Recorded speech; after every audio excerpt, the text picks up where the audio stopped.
Hello, welcome back to DG school with Aarti. Uttar Pradesh police constable परीक्षा हेतु हम सामान्य हिंदी के प्रश्नों को अपने इस क्लास में करते हैं। तो आज एक बार पुनः हम अपने सामान्य हिंदी के प्रश्नों को लेकर के प्रस्तुत हुए हैं।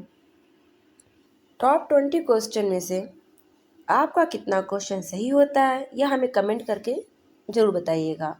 और यदि आप हमारे चैनल पर नए हैं तो हमारे चैनल को सब्सक्राइब कर लीजिए, बेल आइकन को क्लिक कर लीजिए, जिससे आने वाला हर नोटिफिकेशन आपको मिल सके। और क्लास पसंद आए तो वीडियो को लाइक कीजिए और शेयर कीजिए। तो चलिए स्टार्ट करते हैं आज का पहला क्वेश्चन।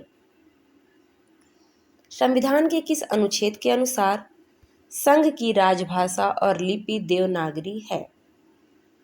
ऑप्शन ए अनुच्छेद 343, अनुच्छेद 346, अनुच्छेद 344 और अनुच्छेद 342। यह है आपके सामने चार ऑप्शन। आप बताइए कि वह कौन सा अनुच्छेद है जिसके अनुसार संघ की राजभाषा और लिपि देवनागरी होगी। राजभाषा हिंदी और लिपि देवनागरी होगी। तो जो हमारा इसका राइट आंसर होगा वो होगा ऑप्शन ए अनुच्छेद 343। अनुच्छेद 343 में भारत की जो संघ की भाषा होगी वह हिंदी होगी और उसकी लिपि जो होगी वो देवनागरी होगी। चलिए आइए नेक्स्ट क्वेश्चन पे चलते हैं। क्वेश्चन नंबर 2, हिंदी को संविधान में क्या कहा जाता है?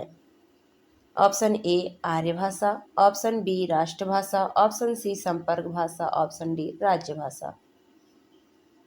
तो अभी मैंने पहले क्वेश्चन में देखा कि संविधान में कहा गया है कि संघ की एक भाषा होगी हिंदी।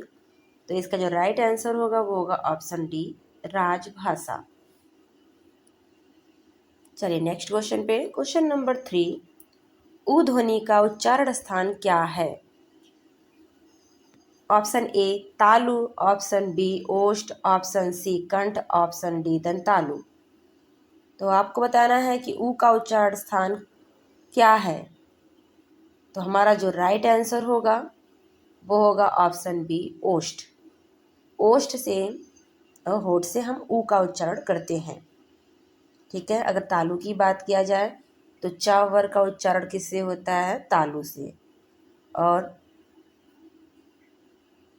यदि हम कंठ की बात करें तो कंठ से हमारा उच्चारण होता है का वर्ग का। ठीक है, आइए नेक्स्ट क्वेश्चन पे चलते हैं। थाली का बैगन मुहावरे का सही अर्थ है? थाली का बैगन होना मुहावरे का सही अर्थ है पक्षपात करने वाला, उछल कूद करने वाला, कठिनाई का अनुभव करने वाला, सिद्धांतहीन। तो चलिए इसका राइट आंसर करते हैं। इसका राइट आंसर होगा ऑप्शन डी सिद्धांतहीन। जो व्यक्ति अपने विचारों पर अडिग नहीं होता है, वो जिसके विचार अस्थिर होते हैं, सिद्धांतहीन होता है, उसे हम बोलते हैं थाली का बैगन होना।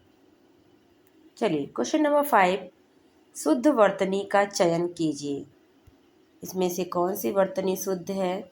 ऑप्शन ए तेजस्विता, ऑप्शन बी तेजस्विता, ऑप्शन सी तेजस्विता, ऑप्शन डी तेजस्विता। तो हमारा जो राइट आंसर होगा वो होगा तेजस्विता, option A. Next question number 6, हंस का पर्यायवाची शब्द है। आपको बताना है कि हंस का पर्यायवाची शब्द क्या होगा। ऑप्शन ए कपोत, ऑप्शन बी मराल, ऑप्शन सी सारंग, ऑप्शन डी विवेकी। तो जो हमारा राइट आंसर होगा वो क्या होगा? Option B moral. मराल जो है, मराल या कलहंस, ये आपके हंस का पर्यायवाची है। चलिए नेक्स्ट क्वेश्चन पे। रक्त और रिक्त शब्द युग्म का सही अर्थ है। रक्त और रिक्त का सही युग्म क्या है, इसका आपको अर्थ बताना है। ऑप्शन ए खाली खून, ऑप्शन बी खाली रजत, ऑप्शन सी खाली खून खाली, ऑप्शन डी उपयुक्त सभी। तो इसका आंसर कीजिए। इसका राइट आंसर होगा ऑप्शन सी खून खाली। रक्त मतलब होता है खून और रिक्त मतलब होता है खाली। नेक्स्ट क्वेश्चन, निम्न में से तद्भव शब्द है। ऑप्शन ए पूर्व, ऑप्शन बी तेंदुआ, ऑप्शन सी हेमंत, ऑप्शन डी सुनार। तो पहले ये जान लीजिए तद्भव क्या होते हैं। ऐसे शब्द जो संस्कृत भाषा से अपना रूप परिवर्तित करके हिंदी में प्रयोग किए जाते हैं वो तद्भव कहलाते हैं। तो पूर्व हमारा संस्कृत शब्द है, तेंदुआ भी संस्कृत शब्द है, हेमंत भी संस्कृत शब्द है, सुनार ऑप्शन डी सुनार क्या है, ये तद्भव शब्द है। तो इसका राइट आंसर होगा ऑप्शन डी। क्वेश्चन नंबर 9, निम्नलिखित में से तत्सम शब्द है। देखिए अभी हमने ऊपर तद्भव किया, अब तत्सम किसे कहते हैं। ऐसे शब्द जो संस्कृत से जैसे थे वैसे ही हिंदी भाषा में प्रयोग किए जाते हैं। जैसे आपका पुत्र, पत्र, क्षेत्र, पुस्तक, ये आपके क्या हैं, संस्कृत भाषा के शब्द हैं जो हिंदी में भी प्रयोग किए जाते हैं। चलिए अपना ऑप्शन देखते हैं। ऑप्शन ए गधा, ऑप्शन बी नारियल, ऑप्शन सी खीर, ऑप्शन डी अनुज। तो देखिए जो हमारा गधा है ये भी तद्भव है, नारियल भी तद्भव है और खीर भी तद्भव है।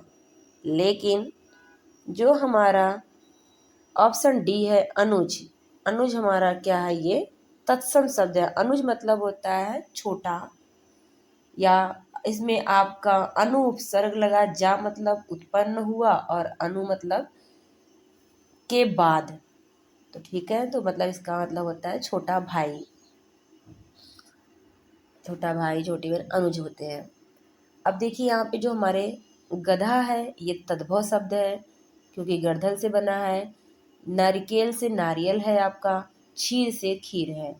तो इसलिए ये तीनों परिवर्तित हैं किसके, तत्सम के। लेकिन अनुज जो है ये तत्सम शब्द है। नेक्स्ट क्वेश्चन, नील कमल में समास है, आपको बताना है नील कमल में कौन समास है। ऑप्शन ए द्विगु, ऑप्शन बी बहुब्रीहि, ऑप्शन सी कर्मधारय, ऑप्शन डी तत्पुरुष।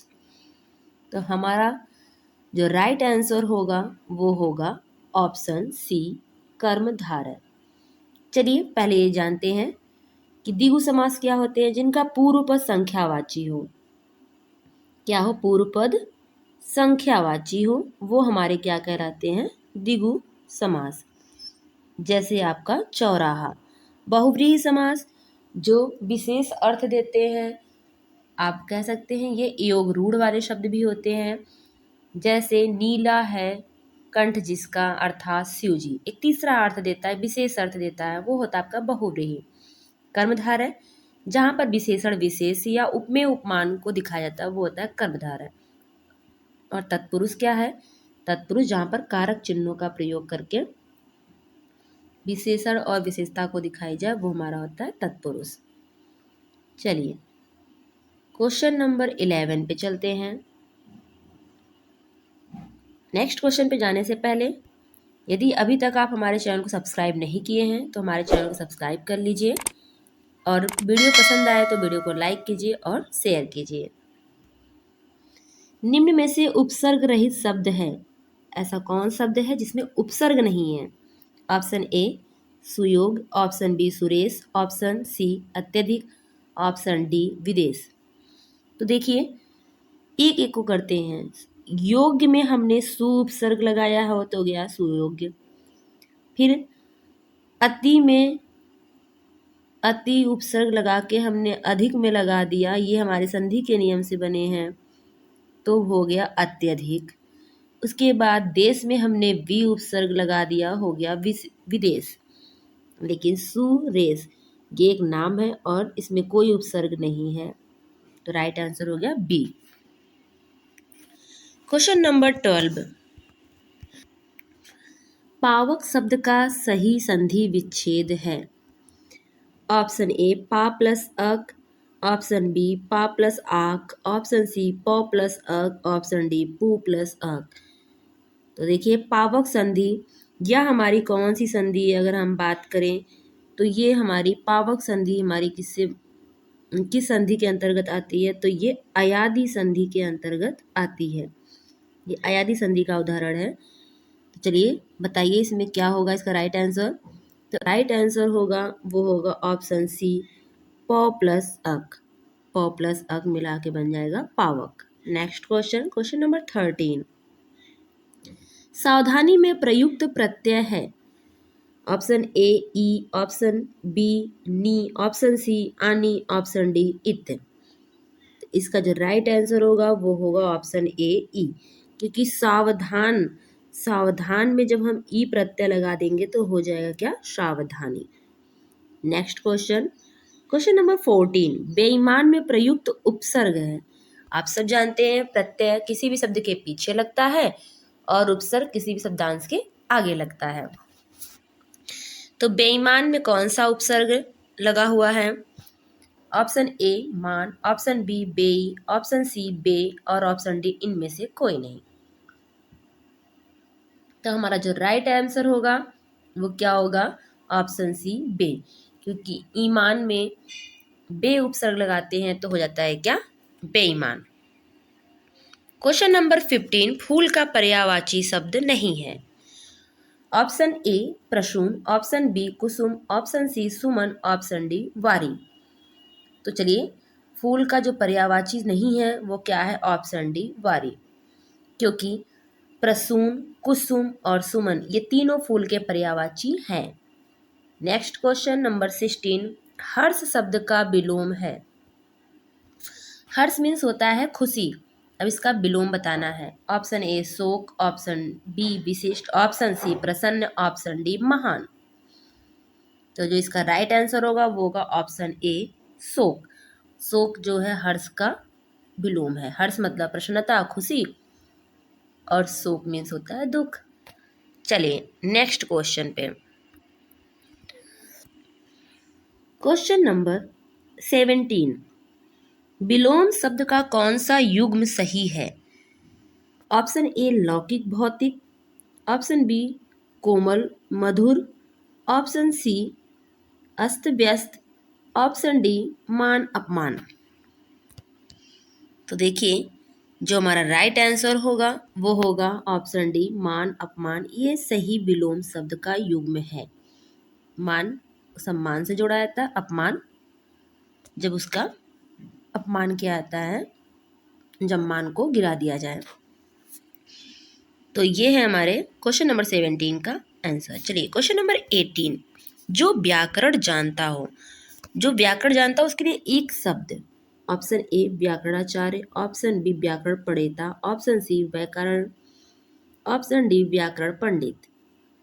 तो चलिए, जो व्याकरण जानता है उनके लिए एक शब्द क्या होगा? इसका राइट आंसर होगा ऑप्शन सी व्याकरण, मतलब व्याकरणाचार्य ने होकर के ये क्या होता है, जिन व्याकरण के जानकार होते हैं या व्याकरण के विद्वान होते हैं उनको हम बोलते हैं व्याकरण। Question number 19। उत्पत्ति या व्युत्पत्ति के आधार पर संज्ञा के कितने भेद होते हैं? Option A 3, option B 4, option C 5, option D 6। तो देखिए, यदि हम उत्पत्ति के आधार या व्युत्पत्ति के आधार पर बात करें तो संज्ञा के 3 प्रकार होते हैं। जैसे आपका क्या है, व्यक्तिवाचक, व्यक्तिवाचक, भाववाचक और व्यक्तिवाचक, भाववाचक और जातिवाचक, जातिवाचक। लेकिन यदि हम बात करें कि अर्थ के आधार पर संज्ञा के कितने भेद हैं, तो अर्थ के आधार पर 5 होते हैं, जो कि जातिवाचक के ही उपभेद होते हैं आपके कौन, समूहवाचक और द्रव्यवाचक। तो ये इसका जो राइट आंसर होगा वो हो जाएगा ऑप्शन ए 3। नेक्स्ट क्वेश्चन पे चलते हैं, क्वेश्चन नंबर 20, जो हमारा आज का लास्ट क्वेश्चन है। संस्कृत के ऐसे शब्द जिसे हम ज्यों का त्यों प्रयोग में लाते हैं। अभी हमने पढ़ा था ऑप्शन ए तत्सम, ऑप्शन बी तद्भव, ऑप्शन सी देशज, ऑप्शन डी विदेशज। तो जो हमारा राइट आंसर होगा वो होगा ऑप्शन ए तत्सम, क्योंकि तत्सम शब्द जो है वो संस्कृत भाषा के होते हैं और ज्यों के त्यों हमारी हिंदी में प्रयोग में लाए जाते हैं। तो ये था आज का हमारा 20 क्वेश्चन। आपको हमारी क्लास कैसी लगी हमें कमेंट करके ज़रूर बताएं, और यदि हमारे क्लास में आपको अच्छा लग रहा है, वीडियो पसंद आ रहा है, तो वीडियो को लाइक कीजिए और शेयर कीजिए। और यदि आप हमारे चैनल पर नए हैं या आज पहली बार आए हैं तो हमारे चैनल को सब्सक्राइब कीजिए ताकि आने वाले हर क्लास का नोटिफिकेशन आपको मिल सके। तो चलिए फिर मिलेंगे नेक्स्ट क्लास में एक नई क्लास के साथ। ओके।